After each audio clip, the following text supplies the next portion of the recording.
2022 வருடம் டிசம்பர் மாதம் தொழிலதிபர் சொஹைல் கதூரியா என்பவரை திருமணம் செய்து கொண்டார் நடிகை ஹன்சிகா மோத்வானி.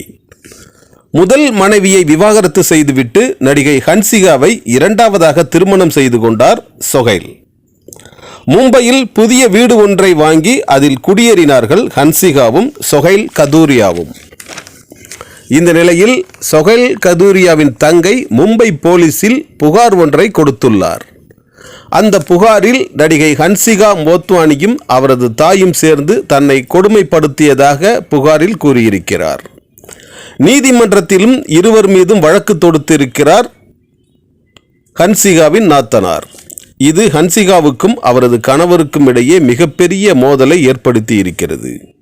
நடிகை ஹன்சிகாவும் அவரது கணவரும் விவாகரத்து செய்து கொள்ள நடவடிக்கை எடுத்து வருகின்றனர். இந்த நிலையில் நடிகை ஹன்சிகா மோத்வானியை மும்பை போலீஸ் திடீரென்று கைது செய்துள்ளது. ஹன்சிகாவின் நாத்தனார் கொடுத்த புகாரின் பேரில் ஹன்சிகா கைது செய்யப்பட்டிருக்கிறார். குடும்ப வன்முறை என்று வழக்கு பதிவு செய்யப்பட்டிருப்பதாக மும்பை போலீசார் தெரிவிக்கின்றனர்.